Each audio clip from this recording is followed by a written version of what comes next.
Good afternoon, hello, and welcome to the OMNI Coalition News Show, aka TOCNS. Where is this my script? I think this is my script. Yeah. Actually, no, I screwed up. Hold on a second. Where's my base script? Here it is. The show's an amalgam of strange, weird, bizarre, off-the-wall, and otherwise things you don't normally see anymore from most news sources these days.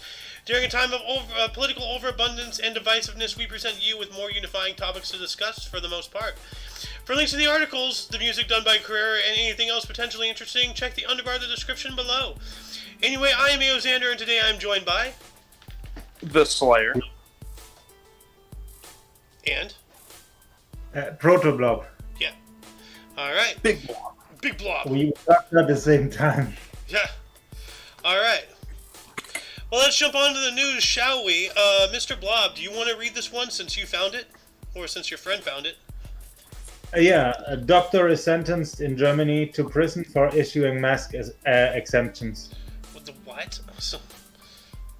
A German doctor was sentenced late Monday to 2 years and 9 months in prison for illegally issuing more than 4,000 exemptions. Actually, it's 4,247 from wearing masks during the coronavirus pandemic. A regional court in the southwestern town of Weinheim confirmed Tuesday that the doctor was convicted of issuing incorrect health certificates to people from across Germany, most of whom she had never met or examined. In addition to the prison sentence, she was handed a 3-year work ban and ordered to pay 28,000 euros. That's around around $29,550. The sums she had received for issuing the medical certificates. Her office assistant was fined 2,700 euros. So the office assistant got 90 days of 30 euros. That's her income. Well, dang. So, so I thought they were going after her, but she was doing things illegally, really illegally. So I don't know where to stand on this. First off, why are mask exemptions even a thing? You know,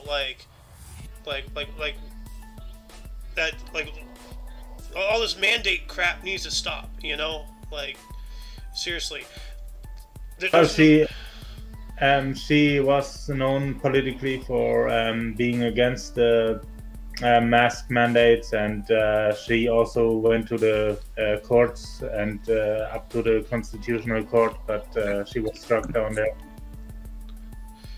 Well, it sucks, you know. So, I mean, she was, how do you say, not suing, but the equivalent in civil, or against the mask mandate. Okay, so she was some kind of civil suit. She was contesting the mandates on the constitutional court.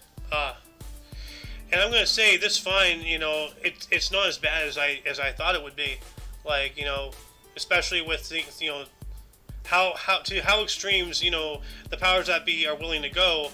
They're kind of letting her off pretty easily with only a $30,000 fine or 28,000 euro. No, that's not the fine. That's the money she made from the illegal sales. She also got an additional fine, but the amount is not disclosed here. All right. Oh no, no, I read it wrong. No, yeah. it's the only the person who worked for her. She got that fine. Okay. Well, anyway, let's move on up here. More from the Western Journal. An absolute miracle. Adults and 2 young children survive after Tesla plunges off a 250-foot cliff. So I wonder if the things I've been talking about, if you don't mind me taking this one here. This is yet another choice from the blob. The most wonderful time of the year often necessitates a lot of driving. To parties, family reunions, last-minute grocery runs, and all manner of Christmas and New Year's activities, it's a busy time on the road, and drives that are already dangerous are often more perilous than usual thanks to increased traffic or inclement weather. It's unclear just yet what caused a horrific crash for one group driving along the PCH, Pacific Coast Highway in Northern California, or as I call them, NoCal, in a section known as the Devil's Slide on Monday morning, but it's a miracle they survived. Oh, man. Two adults and two children, aged 9 and 4, were in the Tesla sedan when it went off the road in a spot that doesn't have a guardrail. The car then plummeted around 250 feet down the cliffside, potentially flipping multiple times before landing right side up on the rocks, wedged against the cliff. Oh my Christ, bro! Like, look at that. Hey, let me bigger the picture here if I can. Let's see here. Oh, that's just gonna take me to a Facebook post. Here we go. So wow, so they survived that. Holy crap. Do you see that? Yeah. Like, that car is destroyed. Whoosh. So, it continues on. When rescue teams were called at around 10:15 in the morning, they had little hope that any of the passengers were alive. The Devil's Slide is notorious for taking lives, and the firefighters who responded assumed the people inside were dead. Battalion Chief Brian Pottinger with the Coastside Fire Protection District of Cal/Fire told the Associated Press, according to KKTV, quote, we go there all the time for cars over the cliff and they never live, Pottinger said. This is an absolute miracle, end quote. So, yeah, for further reading on this article, please refer to the underbar of the description for links to this and the previous and all future articles we will be discovering or disclosing about today, or reading, I don't know what word I'm trying to say. But that is absolutely insane. So, like, they need to count their lucky stars. They got a big break like that with that. So, and I would say don't buy another Tesla. Buy something that requires fuel. So, anyway, Brados, do you want to read this one from another one from the Western Journal? Yeah, sure. Before I do, about cars. What I think all cars should be required to have is a 5-point seatbelt. Because those 2-point aren't doing hardly anything. They're not really helping you. They're not really saving you hardly at all. Like, they are not safe. 5-point seat. Like, let me they're see. the ones that they use when they race, like the 5-point harness. Those things. They are arguably the safest seatbelt. Like, if you were to fall down a cliff or something, like how that family did, you would be more likely to survive with that thing around you. Well, yes and you no, would hardly because also, like, if you fall and stuff, the best thing to do is just to ragdoll yourself, and that's the best way to survive any type of crash. And if you're harnessed in like that, because, like, you know, there's nowhere you can ragdoll to really in a race car. Yeah. But, like, if you're falling off a cliff or something, you know, if you can't ragdoll, then, you know, a piece of metal can, like, hit you in the head that your head would otherwise be in another place. I don't know. Like, arguments could be made, you know, for both pro and against seatbelts. You know, for various reasons. Mostly, you want to let your head move around. But with your arms, you do not want them getting broken. Put them near your chest. Keep them up against your chest. Hold them tight. Do not let your arms flop around, or they will get broken. Yeah. It's not a threat, it's not a threat or anything. It's just the truth. Yeah. I mean, like, I would prefer a 5-point seatbelt, honestly. You know, that is a good idea. So. Mm-hmm. What do you mean by it's not a threat? You're not going to all the car crash victims and like, I'm gonna make you wear a 2-point seatbelt so you get ejected. Well, anyway, let's continue on here. Anywho, yeah. A Canada goose trapped in frozen sand, about to be euthanized when fire department shows up. Huh. When Gretchen Worley from LaPorte, Indiana, I don't know why they dox, what the heck? Stop doxing. Spots an animal in need. She doesn't hesitate to give it to her all. So when she found out a goose frozen in the sand at Indiana Dunes State Park, she went out to help. An avid animal rescuer, Worley chronicled the attempted rescue on her Facebook page after arriving on site on the frigid shore of Lake Michigan. Quote, sitting on ice at Indiana Dunes State Park, this goose is deep in the ice, end quote. That's what she wrote on December 26th. Quote, I have a bunch of salt all the way around him, 3 blankets, and part of my body trying to melt him out. It started snowing now, and I'm really getting worried I'll not be able to get him out, end quote. Alright, so we see here, let me bigger this here. So we have she wrapped it in a blanket and everything. Let's wrong. Nope. So What the heck? yeah, I thought there was more pictures of it. So there's just this one. So yeah. But see, like, this is a heartwarming tale, but at the same time, you gotta let nature take its course. What you're essentially doing now is you are teaching that this duck, that no matter what it does, it will be taken care after, by humans, and then might potentially start a genetic lineage of things that might not survive. And if humans interfere too much with the animal kingdom, then the instant we stop interfering, then potentially that species might completely go extinct overnight, essentially. Yeah. Because they're going to be completely and solely reliant on us. So, as hard as, as awful as this is to say, I'm sorry, she should have left it out there to freeze to death. We're going to be talking about dumb animals later on in the show as well, involving a cow. But let natural selection take its course. That was the only duck there, or goose, or whatever it was, a Canadian goose. A Canada goose. Clearly, it's not all up there. So let it go. You just saved a potential hazard to the lineage of the Canada goose right there. So, but it's still pretty cool. So yeah. Yeah. But anyway, so okay, there was that same one. All right. We're going to move on up to Rebel News. A report, religious fanatics and authoritarians have worsened persecution of Christians.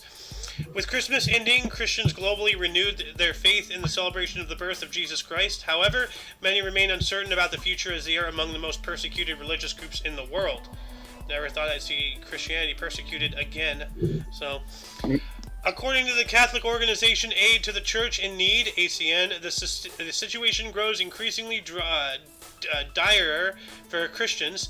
Human rights violations against them in at least 18 countries have worsened since 2017. The report, titled Persecuted and Forgotten, a report on Christians oppressed for their faith 2020 through 2022, summarized how conditions have progressively worsened for Christians, especially in Nigeria, Afghanistan, North Korea, and China. Ooh, China, of course. In Africa, a sharp rise in jihadism has bolstered terrorist attacks against Christians and worsened their situation in Nigeria and Ethiopia. According to reports, Islamic extremists killed more than 7,600 Nigerian Christians between January 2021 and June of 2022. Quote, jihadism is one of the reasons why Nigeria teeters in the brink of becoming a failed state, with kidnappings, priests killed, and deadly attacks on churches becoming increasingly regular, end quote, the ACN states. Reverend Samson Alionko, president of the Christian Association of Nigeria, said the militant extremist agenda seeks to wipe away Christianity, as he said in quotes right there. And it just goes on and on and on. So, out here in the Western world, it's not that bad, but the movements are starting, They utilized the pandemic to close all the churches and keep them closed. Meanwhile, Walmarts and stuff are open. That's fine. But churches can't be, for some reason. And gun stores. What a coincidence, So, but yeah, it's worrisome for people of any religion, really. But right now, it seems to be pick on Christianity time. So, but let's move on up here, unless anybody has anything else to say about that. Okay. Now, we got another one here from Rebel News. And this is, despite the best efforts from the environmentalists saying that, oh, woe is us, the planet is going to die in 10 years, contrary to everything that they're trying to do, nature herself is shoving a big old middle finger in their face. Polar bear populations are so high in Canada's north that they are becoming problematic.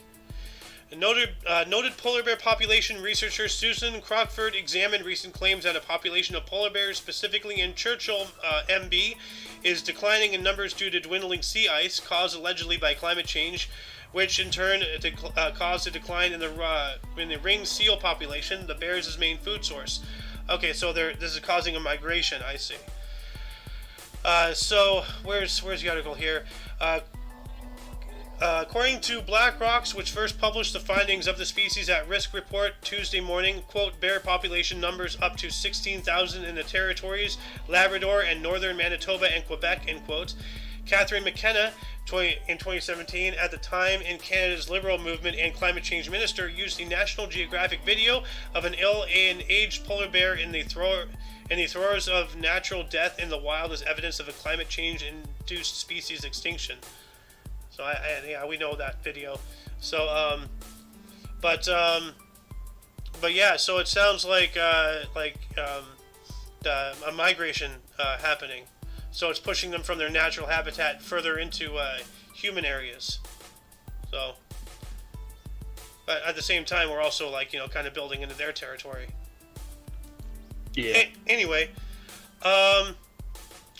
Mr. Blob, you spoke about a different doctor here. Do you want to talk about this one from Rebel News? Right. We have Dr. Jordan Peterson. He is threatened with suspension of medical license over social media criticisms of Trudeau government. You know, the Canadian dictator. Yep. The college, a government-regulated association that regulates and has the authority to sanction psychologists in the province of Ontario, has ordered Peterson to undergo, quote, social media communications retraining, end quote, or face a hearing on the potential suspension of his medical license. Wow. That's absolutely ridiculous. Here we go. Dr. Jordan Peterson, a best-selling author and psychologist, has received a warning from the College of Psychologists of Ontario over his social media criticisms of the Canadian government. The college, it just repeats what it said above. Oh yeah, okay. This action follows several complaints made against Peterson, who has 15 million followers on YouTube, Twitter, and Instagram. The complaints allege that his social media posts and podcast appearances are transphobic, sexist, and racist, and include retweeting Conservative Party leader Pierre Poilievre. I don't know. You see the name on screen. Yeah. Criticism of Prime Minister Justin Trudeau, blasting Trudeau's former senior aide, Gerald. Oh my God. Gerald Butts and New Zealand Prime Minister Jacinda Ardern. Tweeting opposition to a plan by Ottawa police to take custody of the children of the trucker convoy protesters, and telling Joe Rogan's podcast audience that acceptance of radical gender theory is a sign of, quote, civilizations collapsing, end quote, and that climate change models are unreliable. So wow, as we just saw with the polar bears, by the way.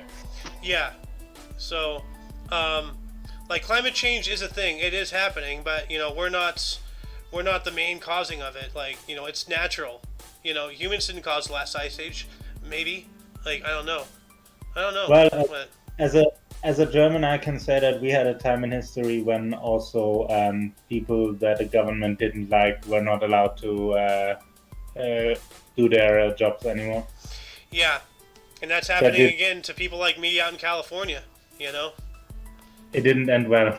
Yeah, no, and that's as a historian, I know about that, and I'm seeing it happen, live right now in today's world, all over the world, not just in California, but China, all the rest of the U.S., Canada, Australia, a lot of places in Europe, Germany's, kind of going to shit as well too. Everywhere is going crap, and yeah. It's not, to all the historians out there, what's coming, and it's freaking scary. So, yeah. Well, let's move on up here. More from Rebel News. Indigenous academic dismisses calls to change Australia Day as futile gesture. Professor Megan Davis, the Pro-Vice Chancellor of Indigenous at UNSW, has suggested that calls to change the date of Australia Day are a futile gesture that would have no impact on the lives of Aboriginal people. Okay, yeah, so why are you trying to change the date? That seems a little weird. Professor Megan Davis told the Sydney Morning Herald that moving the National Day from January 26 would generate a warm and fuzzy notion of reconciliation while changing nothing. changing nothing. The pro-vice chancellor indigenous at UNSW said Australians should vote for an indigenous voice to Parliament, and only when that was successful should they move Australia Day to a different date. All right. Where's You Hot and Dog? your Australian accent. What? You and your Australian accent, man. Well, I can't get over it, mate. You know, like it Well, might be bad, can't- it might be good, but you know, I like it. Damn thing. I like it. Very, Yeah. very, very interesting. Yeah. Crikey. Yeah, the two things he understands are cricket and Australian. Continues on here to say Davis was one of the architects of the 2017 Uluru Statement from the Heart that has resulted in the Albanese government pushing for constitutional change to establish an indigenous-only body that provides official office or advice to the Parliament on behalf of the Aboriginal people. But yeah, no, like, so that's interesting. Any Australians out there watching this? What's your take on this? This sounds like just kind of it's a weird story, but let's move on up. Yo, Brados, you want to work? You want to work out with an eraser? This $100 eraser weighs 5 pounds. Could be the world's largest. I know dumbbells heavier than this thing. Yeah.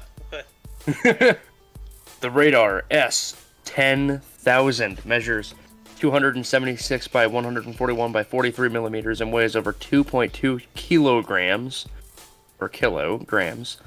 or 5 pounds, making it one of the largest, if not the largest, commercially available erasers. Japanese eraser maker Seed was founded in 1915, making it one of the oldest companies in the business. Its most popular product line, Radar, was launched in 1968 and quickly became a favorite in Japanese market.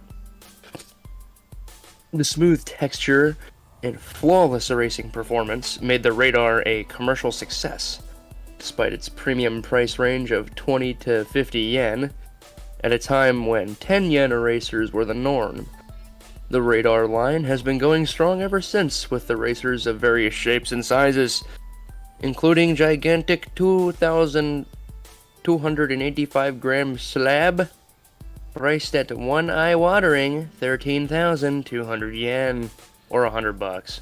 Look at the size of that thing. That is a chunky boy. Like, here's Yeah. normal erasers, and then here's, dude. Why would you need that? What are you? Well, I could see it being used as a prop in music videos or such, Hey. but I don't see any practical application. I can see why it can be used. Huh. It's to get rid of big mistakes. Huh. The very Yeah. big things. Yeah. So yeah, let's move on up here. Got more from Oddity Central. Man legally changes gender to obtain custody of his daughters more easily. Like, if this isn't an eye-opener to people, like, you know, saying that, oh, we're in a patriarchy, you know, no, we are not. We are in a matriarchy. An Ecuadorian man sparked controversy after legally changing his gender to female because the legal system allegedly favors mothers in custody cases, which they do out here as well. It's very much so. Rene Salinas Ramos, the father of 2 daughters, is facing legal proceedings for the custody of the girls who currently live with his biological mother. Convinced that the Ecuadorian legal system stigmatizes men while prioritizing the rights of the mothers regardless of circumstances, the man decided to legally change gender in order to even the playing field. Ramos claims that this has nothing to do with his sexuality or gender identity, and this was only a, quote, test of his love for his daughters, end quote. So, you want to talk about a father, you know, like, father of the year right here. This is the guy, you know, like... Like, talk about some dedication to your own kids. Like, that is commendable. Mm-hmm. Like, you know, like, because he's not trying to, he's not trying to acquire sole custody of his kids. He just wants half and half. But as we all know, like, you know, out here, you know, it does happen. They do favor the women, like 9 times out of 10, and it's really sick, you know. Like, all the feminists going around talking about the matriarchy or the patriarchy. It doesn't exist, bro. It doesn't exist, you know. So. Will say though, in Pennsylvania, I will say they have a bit of an advantage either or parent. It's not that it's because usually they let you decide. They let the kid decide depending on the situation at whose place they want to live at. In my case, it did happen. I chose pretty much where I wanted to go, and I was like, they were cool with it. Mm-hmm. Let's move on up here. For more from Oddity Central, Colombian police releases wanted criminal poster with no photos or names. What? Police in Santa Marta, Colombia, recently attracted criticism for publishing a wanted poster of alleged cartel members with no actual photos or names. How is that helpful? On January 2nd, the Santa Marta Police Department published a poster of 12 of the most wanted criminals in the Colombian town, asking the general public for help in apprehending the alleged criminals, who were all members of the Los Paciencia drug cartel. All 12 individuals were also suspects in a series of criminal acts committed in Santa Maria in recent months, or Marta, sorry. So it makes sense to ask locals for assistance in catching them as soon as possible. The only problem is that it was published with the poster only mentioned the suspects' nicknames instead of why can't I read? Their actual names and the same generic graphic were used where their photos should have been. Yeah, so here we go. So alias Albinus, Pondoro, El Gordo, Gomelo, Junior, Pippin, Menor, Esplinter, Rachon, Cuba, Maquina, and El Flaco. El Flaco. El Flaco. So if you see anyone that looks like a shadow, report him to the Santa Marta Police Department. Good. Default phone contact profile picture. I know, right? Like, it's just, hey, look, it's Captain America. Yeah. It's like Captain America in Infinity War. Well, just like his profile picture. I wish them luck, but I don't think it's gonna help. Yeah, no, ain't no way they're getting caught. Yeah. Maybe the guy who did the wanted poster is one of them. Who knows? You know, it might be a mole. You know, like who knows? Yeah, that might have a rodent. Mm-hmm. Here we go. We're gonna move on up here. More from Oddity Central. Anybody wants to take one again? Oh. Clothing brand specializes in fashionable hospital patient gowns. Of course, Japan. Lift E is a Japanese clothing brand that specializes in hospital patient gowns that are not only comfortable to wear, but also look stylish. Fashion is probably the last thing on most people's minds when they need to spend time in a hospital, but Japanese clothing brand Lift E claims that dressing well is one important way to relieve stress as a hospital patient. You may not have your health, but that's no reason not to dress nice. Lift E actually specializes in stylish, high-quality hospital gowns that not only look good on the wearer, but are also considerably more comfortable to wear for long periods of time. I think the company name is Lifed because the E accentuates the I, so Lifed. Lift E. Lift E. Lift yeah, E. no, like nobody likes going to the hospital and putting on one of those gowns and having your ass hang out. You know, that's not enjoyable. But I've lucked out. Never had to wear one of those gowns. I've had to several times. So I because I had a tooth removal surgery, and yeah, I didn't need a gown. They just let me wear my street clothes, so I was like, yay, common W. That's cool. Yeah, well, they just look like. I've been in the hospital for jaw surgery and such. It was part of the whole plan. That was back in 2005, 2006, somewhere in there. And then I was also in the hospital for pneumonia at one point. And then I've been in and out, for various other procedures and such. Blob, knows exactly where I'm coming from. I don't want my ass hanging out there. It's cold. It's embarrassing. But something interesting. I did not have to wear a gown. I wore my own clothes. But in 2011, when I went to the hospital for another thing, I had to wear a gown. Something interesting. I'm sorry, go ahead. I got out the same day back then. But yeah, Look at that gown. they But something are not. interesting I learned early on in my hospital life is that you can actually ask for a second gown and you can wear it backwards, so then you can cover yourself on the back. But that Sweet. looks like more like a pajama wear to me. So Yeah, it just looks like pajamas that set excessively high on your legs. yeah. Like, bro, you showing up to just below the calf muscle, like, Well- bro. Well, no, it's supposed to be like robes. Like actually they have so you have a top and a bottom, or you just have a straight up robe. It looks like they have 2 options in 4 different colors. That's really cool. So I don't want to sound like elitist or something, but I think design like the toga in ancient Rome, that would be something. huh. See, now, this is the kind of style that every hospital needs. Yeah. Well, Like, to make it comfortable. well, you saw it here, folks. Like, if you're a frequent hospitaler, you might want to invest in some of these. Bring your own scrubs to the hospital. So, Yeah, it's like a pair of like really comfortable scrubs where you cut the sleeves off. yeah. Maybe it has like flaps in the back for them to access things. If they need to. I don't know. I feel like with the pants, I feel like they would bother me. Yeah, I That want to being go that with the high. whole robe. I want to be loose. Yeah. So, let's move on up here. Got some stuff from the Mirror. Police released CCTV of a man after 60 pounds was swiped from a boy at the age of 4 in a Smith's toy shop. Who the hell robs a child, like an infant? What? And first off, how does a child have that much money? Number one. Okay, so that's Like, how are they gonna rob a toddler? so. Well, if I would answer that question, we would get banned. Says the alleged incident happened at Angela Retail Park in Bury Road in Ipswich between 11:30 in the morning and 12 p.m. on December 27th.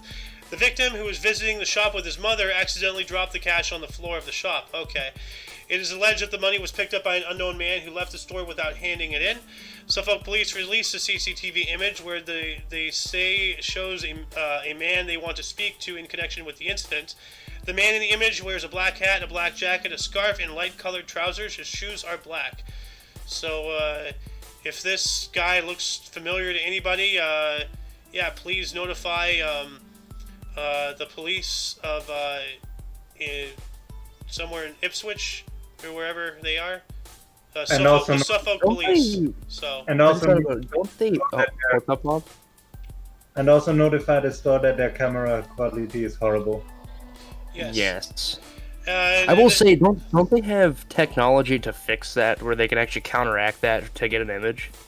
Oh, like the enhanced thing, like from the TV show. Yeah. Yeah. Yeah, To a I know certain they. degree, yes.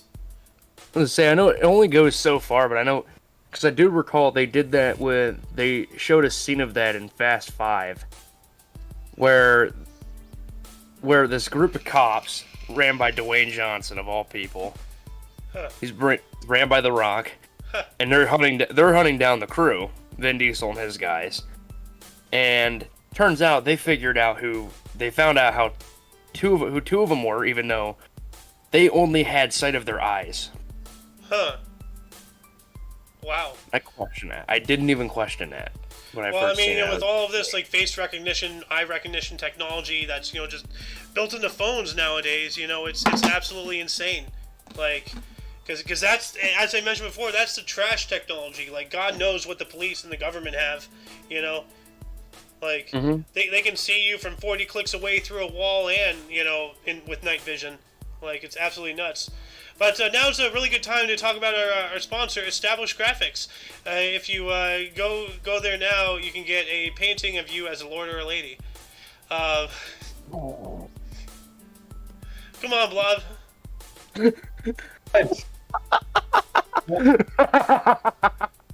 Dear God, what is so funny? I was just talking about our sponsor, Established Graphics, where if you go now and subscribe to them, you can get a painting of yourself as a lord or a lady. Oh my God. Anyway, let's move on up here. More from the Mirror. Villagers fume over Mammoth's 86 house development built in their gardens, ruining their view. That'd make me unhappy too. People in a picturesque village are livid and have hit out at a massive modern housing estate being built in their back gardens, as they say is replacing the countryside with views of an ugly building site. Somebody's trying to say something? Huh. Neighbors are furious at the developments in the Lincolnshire village of Moulton Chapel, where families are now considering giving up their homes because of the constant drilling and building work spoiling the country views.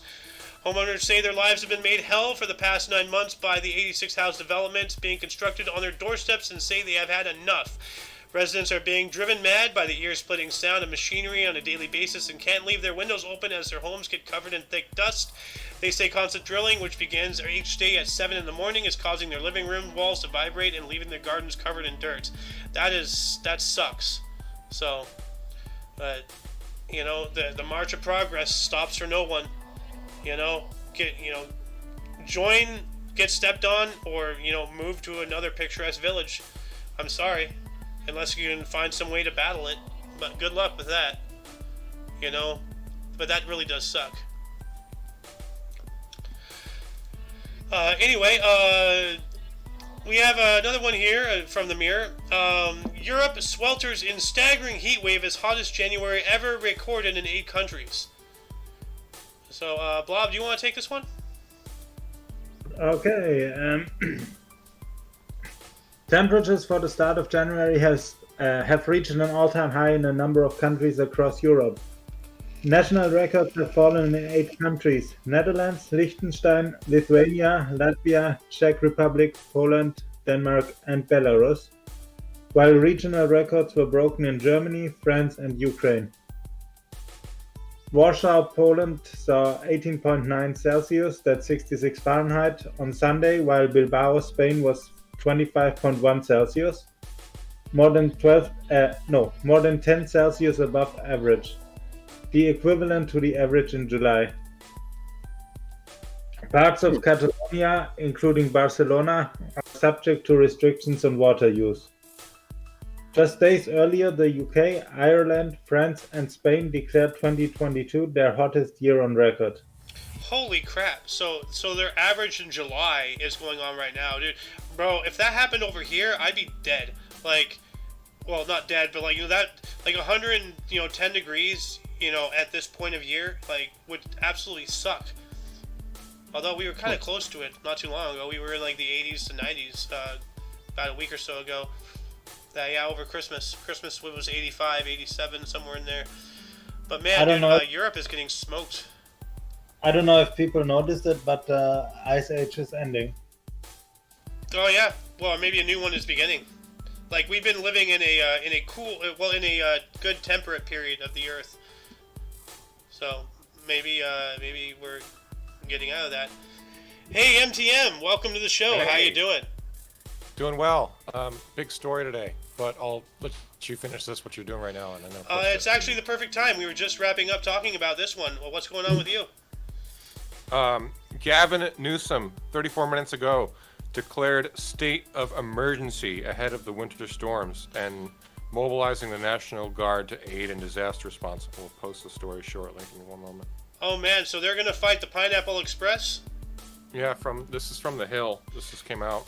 Yeah, Alice was talking about that earlier. Actually, let me see if I can find it. I think she DM'd it to me. Yeah, let me open this up here.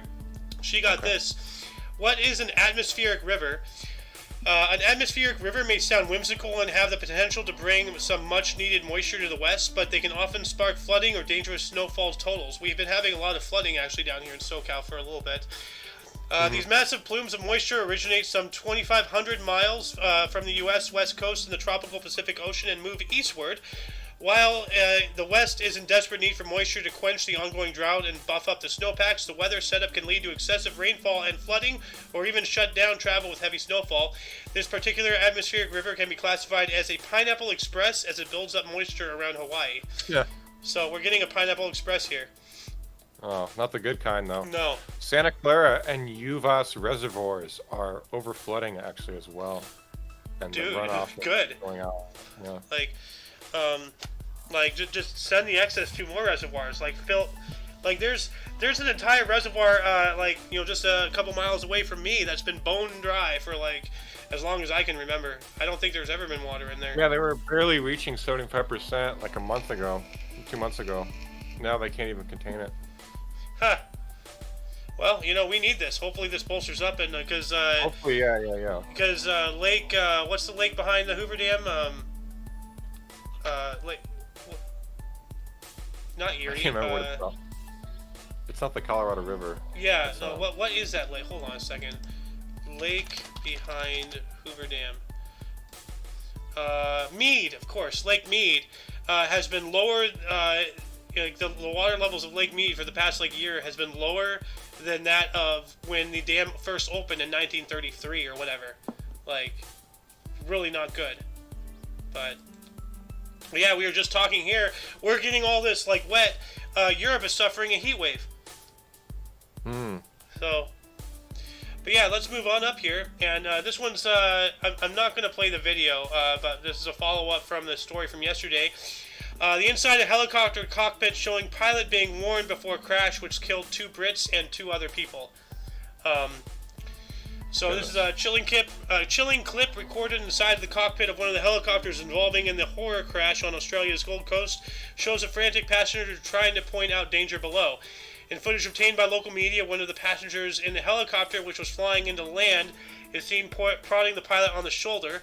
Passengers on the chopper only sustained minor injuries, and the pilot is said to have stabilized the aircraft before it came down. Those inside the other copter, which was stationary on the sandbar, were killed or left in hospital with severe injuries. On Monday, pilot Ash Jerkinson, 40, Brit newlyweds Ron and Diane Hughes, 65 and 57, and Sydney mum Vanessa Tadros, 36, were killed, while Vanessa's son Nicholas, 10, was rushed to hospital where he remains in critical condition. I hope he pulls through, but he lost his mom, so that's awful. But yeah, it's a follow-up. So if you want to see the video, I don't want to see it on air right now. So please go to the underbar of the description. The link to this article is down there. So, but anyway, we're going to move into UPI, or UPI. And as I said before, we're going to talk about another dumb animal here.